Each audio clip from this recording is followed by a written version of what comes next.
I've been here at the Players for about 7 years. Right now I'm cutting lengths of striping to go on the captain's dress uniform for when he has dinner with all the rich people. So I've worked out a way where I can put these black bands onto the end to get a nice contrast to the gold stripes, and figured out a way to make it easy to do instead of having to take hours and hours to stitch them onto the sleeve. Cheating is very important in costuming. Knowing how to make something, well, basically knowing how to make $500 look like $5,000. And that's how we survive and thrive. That's one of the reasons it's a fun job for me, because I've always enjoyed turning one thing into something else. So people have been donating their leftover and excess goods to us for 80 years now.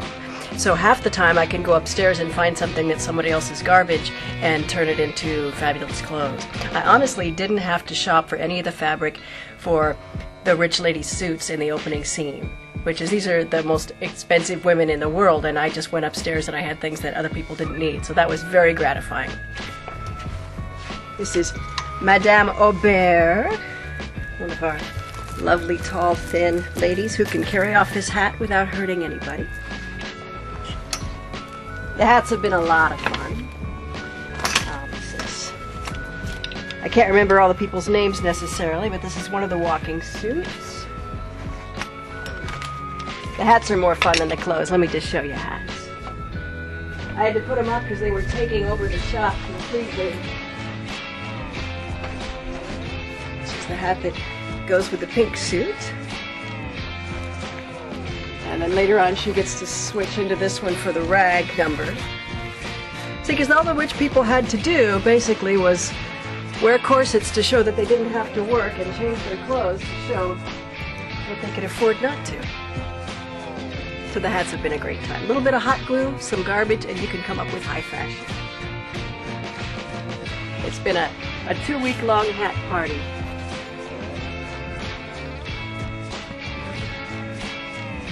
It really takes the actresses to make the suits come alive, but the hats sort of speak for themselves.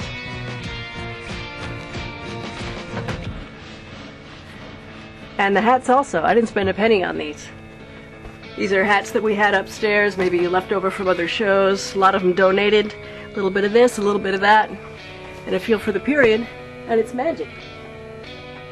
Curtain comes up and the people start walking out that will get at least an appreciative ooh from the audience. We always hope for that.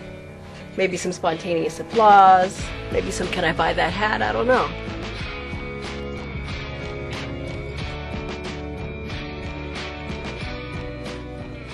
The guys in the shop are super busy as well. We actually have a scene shop that's attached to the Players studio. John Reynolds works there, Matt Nitch works out of there, and Trez Cole all came in to help put together the set and to make sure that the pieces all came together.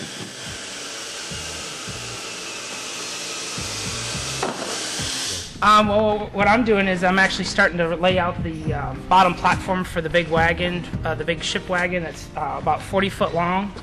This is the start of the stock platforms that I have. What I'm going to do is I'm just laying them all out to the full length. I'm going to take all the legs that I have off, and then I'm going to start putting casters on them. And then from there, what I'm going to have to do is actually build 5 4x8 platforms specifically for the show. What we're going to do is we're going to actually have to cut some holes in them and put mounting blocks or mounting plates for the railings, which is what Trez is doing right now, cutting metal for us. This is just a basic ground plan of what it looks like. What I've done here is, you can see the pencil marks here. I've kind of broke it down into stock 4x8 platforms, which is what we use. And then it just makes it easier for us, so then we're not having to build the whole thing from scratch. Over here where Trez is working, he's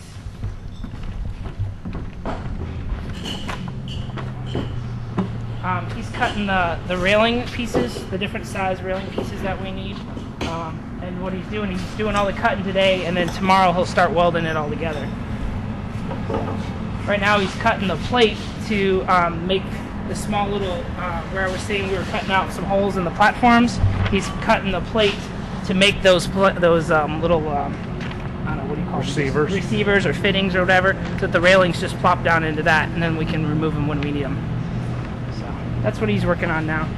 We had our metal order that came in yesterday, and hopefully I'll get a metal or a wood order in the next couple of days. So. John's over here working on painting the gate. This is the third class gate. It's, I don't know where it's played in the show, but it's, I don't know, like during the movie they have where they're trying to get out from the ship and they're not allowed because they actually lock the gates. That's what that is. So they'll be, this is the front side, and they'll be up here trying to get out like that. So this actually lives on one of these platforms here. This is called a push pole. It's just a low lighting platform, and we have a long pole that gets attached to it, and it'll actually get rolled out on stage. And this is actually one of the units that sits on there.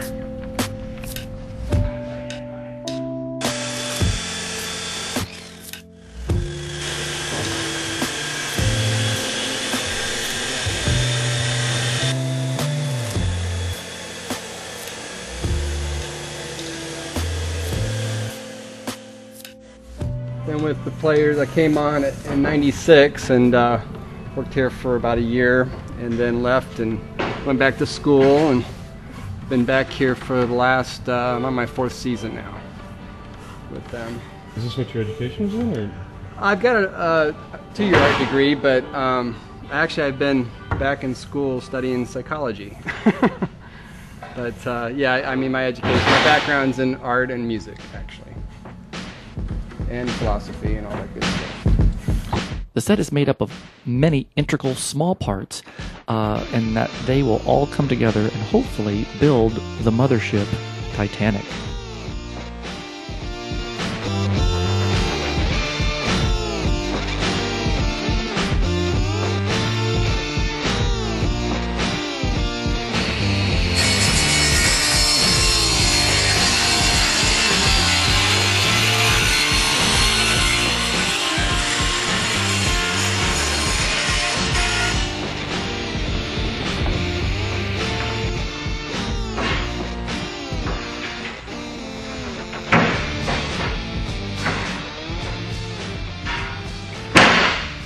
This is the as Bob calls it, the underbelow. This is the main wagon. This is on the main wagon, but this is on the bottom level. And where the wall is, there's 2 doors that open up, and there's a wagon that actually rolls back and forth behind the wall. And it's for the scenes, for like the smoking room, the dining room, all that kind of stuff. So this is the actual we call this like a push pull. Well, it's not really a push pull. These are push pulls, but it's just going to be its own. We're going to actually try to hook it up to like some sort of hand crank to get it to go back and forth by itself, so we don't see, no one can see it off stage. So it's actually going to be, in the grand scheme of things, imagine this upside down.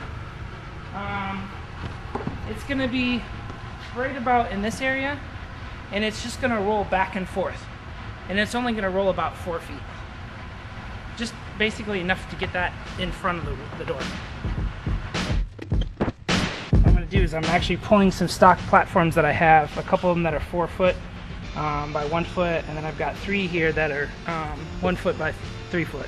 So I'm going to start with that so that I can at least get the benches, because you can see, like, this is the plan view, the down, like looking from down above, and then this is the side view, so there's all those benches that the actors will be sitting on.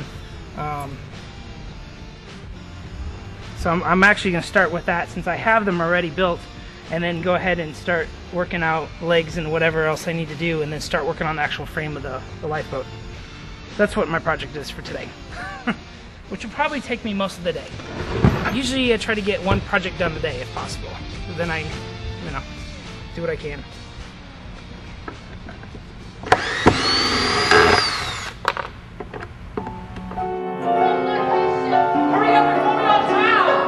Thanks for watching The Making of Titanic, the musical.